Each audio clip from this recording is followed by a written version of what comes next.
সবাইকে আমার চ্যানেলে স্বাগতম। আশা করি সবাই ভালো আছেন। তো আজকে আপনাদের সামনে যে নতুন ভিডিওটা নিয়ে এসেছি, যেটা হচ্ছে ভালোবাসায় আসক্ত করে কাউকে কাছে পাওয়ার তদবির, যেটা ছেলে মেয়ে, মেয়ে ছেলে উভয় উভয়কে করতে পারবে এবং এটা শতভাগ পরীক্ষিত একটা নকশা।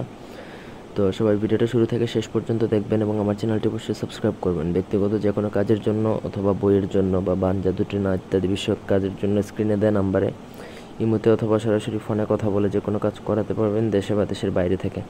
তো নকশাটা দেখেন, 16টা করেন নকশা দেয়া আছে এবং এই নকশার একটা প্রধান শর্ত হচ্ছে এই নকশাটা আপনার লিখে খাওয়াতে হবে। যদি খাওয়াতে না পারেন তাহলে এই নকশা দ্বারা কাজ করতে পারবেন না, আর যদি একবার খাওয়াতে পারেন তাহলে সেটা সারা জীবন স্থায়ী থাকবে এবং শতভাগ গ্যারান্টি দিয়ে বলতে পারি এটা কাজ করবে। তো তার জন্য প্রথমত চীনামাটির বর্তন অথবা যে কোনো কাচের বর্তনের মধ্যে মার্কার পেন দ্বারা এই নকশাটা লিখবেন এবং নিচে যে প্রথম ফালান, ছেলের জন্য করলে প্রথম ফালানে ছেলের নাম, দ্বিতীয় ফালানে ছেলের বাবার নাম, আর মেয়ের জন্য করলে প্রথম ফালানে মেয়ের নাম, দ্বিতীয় ফালানে মেয়ের মায়ের নাম, মাঝখানে বিনতে লাস্টে একটা তাজ অ্যাড করবেন। আর এটা যে ছেলে যদি মেয়ের জন্য করে তাহলে নকশাটা কিন্তু ছেলেরই লিখতে হবে, মেয়ে যদি ছেলের জন্য করে তাহলে নকশাটা মেয়েকেই নিজেই লিখতে হবে, অন্য কেউ লিখে দিলে কাজ হবে না। নিজে নিয়ত করে তারপর লিখবেন, তারপরে এই কাজ করলে কাজ হবে। তো আশা করি বুঝতে পারছেন।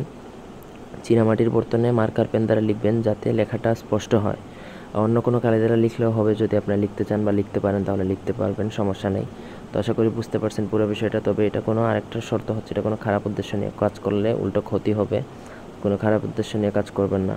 আর অবশ্যই কাজের পূর্বে আমার অনুমতি নেবেন। অনুমতি নেওয়ার জন্য এই ভিডিওতে চাই 5টা কমেন্ট করবে, আমি তাকে অনুমতি দেবো এবং সে কাজ করতে পারবে। ধন্যবাদ সবাইকে। আল্লাহ হাফেজ।